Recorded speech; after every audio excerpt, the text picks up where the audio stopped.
ኢትዮጵያ ክንዱ ትሕዚ ዕግርግር ትብሎ ዘላ ትዕግርግር ዳ እምበር ዘላትሉ ኩነታት ኣብ ዓብዪ ሓደጋ ምዃኑ ፍሉጥ እዩ ንኣብነት ሱዳንን ኢትዮጵያን ኣብ ሓያል ውጥጥ ይርከባ ሱዳን ኣብ ካርቱም ዝተፈጸመ ኣብ ኢንተርናሽናል ኤርፖርት ካርቱም ዝተፈጸመን ከምኡ እውን ኣብ ናይ ወታደራዊ ዝኾኑ ብጣዕሚ ወሰንቲ ዝኾኑ ወታደራዊ ከባቢታት እውን ወታደራዊ ማእኸላት ተባሂሎም ዝሕሰቡ ከባቢታት እውን ናይ ጥቃዓት ድሮን ከም ተፈጸመ ገሊፆም ኣለዉ መከላኸሊ ሚኒስትር ናይ ሱዳን ኢታማጆር ሹሙ እውን ሓዊሱ ወፃኢ ጉዳይ ሚኒስትር ናይ ሱዳን ዝገለጽዎ እዩ ናይ ሓባር መግለጺ ኣቐሚጦም እዮም ኣብዚዩ ካብ ባህር ዳር ተበገሳ ድሮናት ምዃንን እቲ መጥቃዕቲ ኮነ ተባሂሉ ዝተገበረ ምዃኑ ተሓሲቡሉ ዝተገበረ ምዃኑ ሱዳን ንምጥቃዕ ዝተገበረ ምዃኑ መንግስቲ ሱዳን ብደንቢ ከም ዝርድኦን ዓጸፋዊ መልሲ ከም ዝወስድን ገሊፆም ኣለዉ እዚ ምባሎም እቲ ዓጸፋዊ መልሲ ግን ኣብ ዝጠዓመና ቦታን ኣብ ዝጠዓመና ግዜን ከም እንገብሮ ኢሎም እዮም ኣቕሚጦሞ ዘለዉ እዚ ጥራሕ ኣይኮነን ኣብ ሱዳን ኣብ ኣዲስ ኣበባ ዝነበረ ናይ ሱዳን ኣምባሳደር እውን ንምክክር ተባሂሉ ተሳሒቡ ኣሎ ኢትዮጵያ እውን ነዚ መልሲ ሂባ እያ ንሕና እዚዩ ጠቐነ እዩ ንጥቀን ኢና ዘለና ንሕና ይገበርናዮ ናይ ባዕልና እየን እኳ ደኣስ ሱዳን ዕጡቃት እናሓገዘት ኢትዮጵያ ምፍራስ ትንቀሳቀስ ዘላ ዓዲ ምዃና ዳ እምበር ንሕና ይገበርናዮን ኢሎም ኣለዉ ነገር ግን ኢትዮጵያ ከምኡ ይበሉ ዳ እምበር ርኡይ እንዲቱ ጉዳይ ኦረዲ ንአርኤስኤፍ ሰራዊት እንተይተረፈ ሕሊፋ እትህብ ናይ ባዕላ ሰራዊት ተሰልጢና እትህብ ዓዲ እያ ኢትዮጵያ ካብ ዩናይትድ ዓረብ ኤሚሬትስ ዝመፁ ኣፅዋራት እውን ቤንሻንጉል ኣቢላ ሕሊፋ ትህብ ኣብ ቤንሻንጉል መሰልጠን ማእከል ጌራ እውን ንአርኤስኤፍ እትሕግዝ ዓዲ ምዃና ዓለም ዝፈለጦ ፀሓይ እውን ዝወቅዖ ሓቂ ከም ምዃኑ ንፈልጦ እዩ እዚ መሰረት ጌራ ከዓ ግብፂ መግለፂ ኣውፅያ ኣላ ግብፂ ንሱዳን ደጊፋ እያ መግለፂ ኣውፅያቶ ካብ ባህር ዳር ዝተለዓላ ድሮናት ንሱዳን መጥቃዕቲ ምብፅሐን ግብፂ ብወፃኢ ጉዳይ ሚኒስትር ኣቢላ እያ መግለፂ ኣውፅያ ዘላ እዚዩ ቀጥተኛ ዝኾነ ስግኣት ህልውና ህዝቢ ሱዳን እዩ ህልውና ህዝቢ ሱዳን ኣብ ሓደጋ እንተኣቱ እንተሎ ከዓ ፍጹም ዘይንቕበሎ ምዃኑ ብዝብል ኮኒናቶ ኣላ ኣብ ናይ ሱዳን ናይ ውሽጢ ጉዳይ ዝግበር ዝኾነ ይኹን ጥቕዓት ኣይንቕበሎን ጥራሕ እንተይኮነስ ስጉምቲ ክውሰድ ከም ዝኽእል እውን ኣጠንቂቓ ኣላ ናይ ሰናይ ጉርብትና መግለፅታት ክገብሩ እናተገበኦም ኢትዮጵያውያን ናይ ኢትዮጵያ መንግስቲ ምስ ሱዳን ጎረቤት ኮይኖም ከብቅዑ ከለዉ ጉርብትናኦም ብሰናይ ጉርብትና ክቃነ ኣብ ክንዲ ምግባር ህዝቢ ሱዳንን መንግስቲ ሱዳንን ንምጥቃዕ ኮነ ተባሂሉ ኣብ ማእኸል ኣብ ርእሰ ከተማት ዓዲ ርእሰ ከተማት ሃገር መጥቃዕቲ ድሮን ፈፂሞም ኣለዉ እዚዩ ስቕ ኢልና ዘይንሪኦ ምዃንና ነፍልጥ ብዝብል ሂቦም ኣለዉ እዚ እዩ ቀጠናዊ ዝኾነ ወይ ከዓ ዞባዊ ዝኾነ ዕግርግር ይፈጥር ከም ዘሎ ናይ ኢትዮጵያ ፃሕታርነት የርእየና ምስ ኤርትራ ስኒት የብላን ንኤርትራ በላዕኹ ክመፃኹ ክትብል ኣላ ኤርትራ እውን በልሞ እንድሕር ክትበልዕኒ እንድሕር ትመፅስ ምናልባሽ ዓርሰይ ንምክልኻል ምድላወይ ይተርፍን ብዝብል ብትዕግስቲ ትከታተላ ከም ዘላ ንርኢ ኣለና ብዙሓት መንግስታት ኣብ መንጎ ኤርትራን ኢትዮጵያን ዝኒሄ ውጥጥ እንዳጠንከረ ይኸድ ከም ዘሎን ናብ ዓብዪ ሓደጋ ናብ ኩናት ከም ዘምርሕን ይገልፁ ካብ ኢትዮጵያን ካብ ኤርትራን ካብዘን ካፒታል ናይ ክልቲአን ሃገር እውን ክርሕቕ የብሉን ዜጋና ኢለን ዜጋታትን መጠንቀቕታዊ ዘውፃሉ ካብ ኤርትራ እውን ካብ ኣስመራ 15 ኪሎ ሜትር ከይትርሕቑ ይብላ ካብ ኣዲስ ኣበባ እውን ካብ ኣዲስ ኣበባ ከይትወፁ ዝዓይነቱ ዳርጋ ኩለን ከባቢታት ኢትዮጵያ ብጀካ ዝተወሰነ ከባቢ ኦሮሚያ ሰላማዊ ዝተባሃለ የለን ካብ ኣዲስ ኣበባ ወፃኢ ስለዚ ከይትወፁ ኢለን ካብ ክልቲአን ናይ ትራቨል ኣለርት ኣውፅአን ኣለዋ ሶማልያ እውን ሃገረ ኢትዮጵያ ናይ ሕብረት ኣፍሪካ ዋና መቐመጢት ደኣ ትኹን እምበር ሃገራት ኣፍሪካ ንኽበታተና ብፍላይ ምብራቅ ኣፍሪካ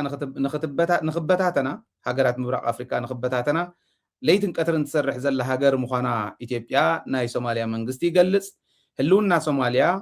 ከይቕፅል ሓድነት ሶማልያ ከይቕፅል ላዕላውነት ሶማልያ እንዳጣሓሰት ጥሒሶም ዝኣቱ ፖለቲካዊ ሸርሕታት እውን እንዳሰደደት ሶማሊያ ምፍራስ ቀጥተኛ ተሳትፎ እንሄዋ ኢትዮጵያ ትብል ሶማሊያውን ለዚ ግብፂ ሱዳን ሶማሊያ ኤርትራ ብኸምዚ ይወፃ ጅቡቲ ከዓ ብውሽጢ ምናልባሽ ኢትዮጵያ ንሶማሊላንድን እነዘን ኣብ ኤርትራ እውን ብሓይሊ ክረክብ ኢላ ኢኮኖሚያዊ ክኾን ክእል እዩ ዝኣምነሉ ናይ ጅቡቲ እውን ምስ ኢትዮጵያ ኣብ ውጥጥ ከም ዘለው ውሽጣዊ ዋላ ይግበር ወዳ እምበር ኣብዚ ከም ዘለው የመላኽቱ ማለት እዩ እዚው ኣብ ልዕሊ እቱ ኣብ ውሽጢ ኢትዮጵያ ዝካየድ ዘሎ ነንባዕልካ ናይ ምብላዕ ኩነታት ሶሻል ፋብሪክ ናይ ምብጥጣስ ኩነታት ኣብ ልዕሊ እዚው ዝፀዓን ዘሎ እዩ ኣብዚ ኮይና ኢትዮጵያ ንትግራይ ወረርኩ ክትብል ዘላ እዩ ንሕና ተጋሩ ከምዚ ዝበሉ ክንምዝን ከለና እዚው ካሊእ ኤክስተርናል ድጋፍ እዩ ንዓና ነቱ ንገብሮ መኸተ ፀረ ኢትዮጵያ ኣይኮነን ኢትዮጵያ ንምፍራስ ኣይኮነን ህልውናና ንምርግጋፅን መሬትና ንምምላስን ተመዛበልትና ንምምላስን ሙሉእ መሰል ዓርሰ ውሳነ ህዝቢ ትግራይ ንምርግጋፅን እንገብሮ ቃልሲ ከምዚ ዝበሉ ናይ ደገን ናይ ውሽጥን ድጋፋት እውን ኣለው ዝብል ካቕምጥ ደልየ ኣብዚ እውን ሓሳብ ካቕምጥ እሞ ካልኦትኩም ክትኣቱ ትዕድል ኣሎ ሕዚ እውን ታሊን ከቕምጠልኩም እየ ክትኣቱ ትኽእሉ ኢኹም እንዳዛዘምና ኢና ንኸድ ዘለና ሓደ ክልተ ዝኾነ ነጥቢ እዮም ዝተርፉና ለዚ ደደቢት እናሓገዝኩም እናኣተኹም ሓሳብኩም እናገለፅኩም ይኹን ይቅፅል ግርም እቲ ኢትዮጵያ ብዕሊ ማለት ባህር ዳር ሕወሓት የለን ናይ ሕወሓት ዕጡቃት ባህር ዳር የለውን ተንድሮን ካብ ባህር ዳር ተበጊሰን ዝገበሮ መጥቃዕቲ ዓለም ዝፈልጦ እዩ ኣነ እውን ብዓረብኛ ተኸታቲለ ባይዘወይቲ መግለፂ ዝሃብዎ ሱዳን እቲ መግለፂ ያው ዓለም ዝፈለጦ እዩ ኣብቲ ናይ ብልፅግና ብኣኹም ትማሊ ብኣና ሎማዓንቲ ዕለት 5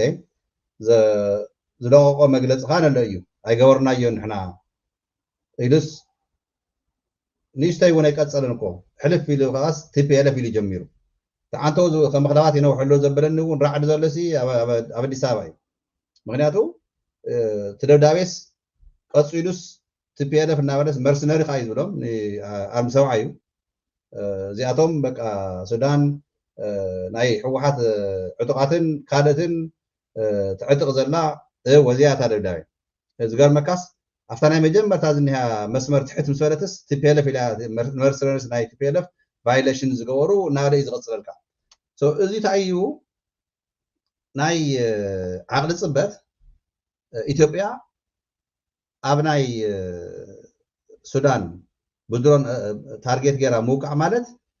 ዲክላሬሽን ኦፍ ዋር እዩ ወይ ድማ ውግእ ከፊታላ ኢትዮጵያ ካሊእ ምክንያት ዝፍጠር ዘሎ ተፍቲ ፅሑፍ እቲ ንእሽተይ ክሰበልክዎ ምክንያት ክኸውን ኣይኽእልን እዩ እንድሕር ንስ ኮይኑ ነይሩ ፀገማ ኢትዮጵያ ንዓለም ዝምልከቶ ኣካል እውን ደብዳቤ ፅሒፋ ክተምልክት ምኻለት ነይራ ሕዚ ግን ብቐጥታ ካብ ባህር ዳር ተበጊሰን ድሮናት ኣብ ሱዳን ትካላት ምቅፃልን ታርጌት ምውቃዕን ናይ ካርቱም ዝኒሄ መንግስቲ ኣብ ዝመቸዎ ሰዓት ካብ ዝመቸዎ ቦታ ተወጊሱ ባህር ዳር ድዩ ኣዲስ ኣበባ ድዩ ንክወቅዕ በሪ ከፊቱ ኣሎ ብልፅግና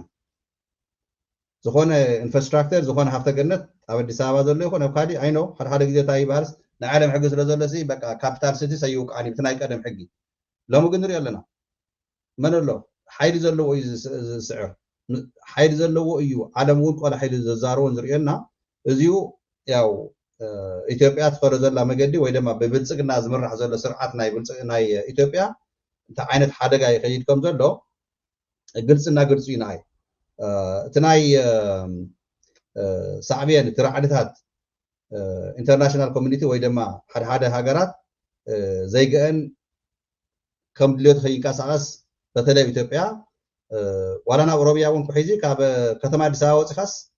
ኣብ ሓደ ሓደ ቦታ ክትራን እኒሄ ክንደይ ፀገማት ኮዩ ዝኒሄ ሶዚያ ትመጠንቀታ ምሃብ ማለት እንታይ ዓይነት ሓደጋ ከም ዝኒሄ ኣብቲ ሃገር እናባእሰ ከመይ ይመፅእ ከም ዘሎ ውዒሉ ሓዲሩ እዚ ሃገር እዚኣ ፀላእያ ተብዝሕ ዘላ ቅድሚ ሕዚ እውን ነስታውሲና ያው ጅቡቲ እውን ብናይ ዓፋር ኣከባቢ ድሮን ታርጌት ወቂዓ ነይራ እያ ኣብዚ እውን ኮ ትብልፅግና ዓቕሚ ከም ዘይብሉ ተን ካሊእ ትረፍስ ሶማሊላንድ ወይ ሶማልያስ ንኢትዮጵያስ ትደፍረሉ ሰዓት ኢና በፂሕና ዘለና ቡቲ ኬንያ እንተደልያ ተኣቱ ትኽእል ንሱዳን ሒዚ ዓቕሚ ዘይሓዝካ ከምዚ ጌርካ ታርጌት ምግባር ግን መጨረሹ ያው ሓቢርና ክንሪኦ ኢና ሱዳን ግን كم تزرعوا وتي statements وصل بمجلس توهاوي بناي سراويت السودان قليل متنقطع يكونن متنقطع تراي يكونس كتغورو ومخانمون بعلاوي يوتي زوصل مجلسنا حابرنا نريو نغرات كله يو نحنا ناي إثيوبيا خوينات ያው ናበይ የዝምብል ከም ዘሎ ቦታ መዕለቡን ዝተሳይን ወይ ዘሎ በቲ ምስ ዓፋር ወንዳርጋ ዋላት የተኻተኾስ ዳርጋ ከጅምር ንሽተ ቀሪቦ ዘሎ ምስ ፋኖ ንሪኦ ኣለና ክልተ ዓመት ኣብ ቀጻሊ ወርሒ ሒዝ መይ ኢና ዝነና ጁን ናይ ኣምሓራ ክልል ውግስ ንዕለ ተጋገ 3 ዓመት ይበጽሕ ኣሎ ማለት እዩ ክልተ ዓመት ኣብ ካልእ ዓመት 3 ዓመት ትኾን ናውዛ ተካቢ ዝሮ ግን ኣብ ቤንሻንጉል ሰላም የለን ጊዜ 3 ዓመት ይመስለኒ ነው ሰለስተ ዓመት ብሉሲ ባንክ ዘይ ቆጻጸር ታንክ ዘይ ቆጻጸር ፋኖ ንፋኖ ክስዕር ዘይካለስ ተሻጊሩ ኸይዱ ካብ ባህር ዳር ንካርቱም ንሱዳን ታርጌት ምታው ተሓደጋ ያው ባዕሉ ናይ መጨረሻ ግዜኡ ያ ዓይነት ዝረአየን ዘሎ ኣነና ትዕግርግር መጨረሹ ናይ ጌታቸው ረዳ ቀርና አፍሪካ ማኸርት ኮይኖም ምስሱዳን ከይደሙን ተአርም ሰብዓ ከመይ ገይሩ ዓድ ፈጢሩሎም ከም ዘሎ ተደጋጊመው ዚ መርሰነሪ ኢሎም ጽሒፎም መዝነው ናይ ቲፒኤልኤፍ መርሰነሪ ናወር ጽሕፎ ዘለው ሲ ሰራዊት ትግራይ ይበሃል ቲዲኤፍ ይበሃል ንሷነየ ዝንቀሳቀሰሉ ቦታ ምዕራብ ትግራይ እዩ ኣብ ዓዲ እዩ ዘሎ ትቀሪ ዘሎ ምዕራብ ትግራይ ግን ንሕና ድሕሪ ሒዚ ቶለረንስ ናይ ብልጽግና ዓድና ህዝብና ንክምለስ ዓድና ብናይ ባዕሉ ህዝቢ ብናይ ባዕሉ ሰራዊት በአርም ሰብዓ ንኽመሓዳደር بمنجست تجراي لهم حدادر منجست سرع منجست ناب تجراي تمليش لازلو زياد حافشة خريطة لنا عاوز صحف زيجن مدين قارات سرح زلوا بناي بنسكنا نحنا كم تجار خنق على صلة حالي جبا حتى وزيد هاي مستكا نايتهم تجار قينام خدمات خونو بإنجليزيا بتفاعل بتتجرينا بمحارنيا قرقل يوم صحيحهم الله وزيجون إنه عاوزيوس مسألة تايز جبر زلوا كم زيادة إيه نحنا كم تجارو مثلاً دسيلنا إنديا دسيلنا ناي بحكي جن أبايتا أبتقراي تمنجست مصين هيد ثوريلو ناي ميديا خصوصا ناي ميديا أجندة مفتار قبل ما اسمها كم زيادة بإنجليزيا قوس تلو نزيادة سي نحنا بيتنا تراي كنا خنقافته تتكال تمنجستا وتكال أبتبايتا زنيه أبتقراي سكاب حيد ولا من دلقات تسنحي كاب حيد جميرنا جن في ميديا ثوريلو خلا على الخدلو بتقرنيا بزح نزارم نخلينا بتقرنيا أب تقرأ تلفزيون ون دحنا مسي على لما لمكنه دمس ويانا ون أو السعودية ليه زامن جن بتقرنيا تراي إذا كان كاسين السوم تارجت سجورو له بإنجليزنا international community مدرك يوم نعرف زلوا بقى السوداني ونجلوا له نقدر ما قدم كان نتكلف وإذا ما نحوحات يسألهم وعيم زلوا سأقوم زيو من قصة تقرأ تناف سرعة مصين هي لتمالي تلويدنا بصراحة نقاطو ناي ميديا حواتنا في بيت هذا النوز قاصروا تلويدهم كم زيادة كل عطلو كاب كل جزء تقبلت جنة نخونا جنة وهاتن كم زيجن تكلنيا فيش عليه بيجينا ميرس زوديو تمثيل الرئين مو زياد بدم جينا نتي في بيت هذا النهاية مريحنت في من النجارات أنا حنايو أو كيالو حيز خانية ناصر حنا عطلنا تزي ودزي بتوكس إنها لو ترى النهارك قبل مرس زوها وقبل مرس نهارك مكالسين دجنا نهزخا نوافركا بمورال انت عينت عامهم تفطر سوشيال ميديا وعلو بتعمي افكتيف ناي كوينات منقساقسي ريسورس لزخونه محاور ميديا خانيه تلفزيون بتلي تدغاغيمنا دبي تحجزو خنبتلناسي تهزبنا حافشاوي 70-80% سي بتلفزيون يوز كادركا بتلفزيون كانتو خاني ساتلايت يليكا ساتلايت كتاينا دغاغيمنا نولت حجز قصر له وبدي دغاطامي اي ثينك انتونا وقانا نيرنا دارغانا 146 أمانات مارتيو مبصحنا أفت حاجات ناقوركم مبصحمون أفت مجرشة خنزازم ترنا خنزارو لينا حاجز جن قصة زلوسي مستي نوقع زلناس أفت بايتازني هزبنا بساتلايت تلفزيون بزكاتات لنا ناي كلكم أستواصو دقاف تغسل نتميليان مقواريو يقول لك الدلي ناي إثيوبيا تقور زلا مقدسات جن أوشت أزلو غياكل ناقوراو تهاجركم زيقارا مفحتار تعينت حاجة خمسة مصر تهزبي أفت مونغو حدقة أو حدقة هاي ودو زحزنك ما راح سرعة زلوا مسنا international community مسنا عدها وش زلوا أكايدان حتى في التوزيع ولو زواج سندقنا نجيتاتشوا بحيث كان أفريقيا ما خرتيكا ما جرش نابع خاتكي ناود مودعي ትግራይ ግን ጠንኪራ ከም ትወፅእ ኣነ ይጠራጠር يب ትክክል እዩ ፅቡቅ እቲ ናይ ሚድያ እውን ዘለዓልካዮ ሚድያ ኒውክሊየር እዩ ይብለካ ኣሎ ስቲቭ ሙስናትካ ምስ ትሕዝ ትብሎ ዘለካ እውን ዝኸይድ እዩ ታንኪ እዩ ከምኡ ዝበለ ረዲኢት ዘለዎ እዩ ዘድሊ ሕዚ ብፍላይ ናይ ፀላእትና ዓቕሚ ክንምዝን ከለና እቲ ዓቕሞም ኣብኣ ስለ ዝኾነት ንሳ እንተሰይርካያ ተሰወር እዮም ዝኾኑ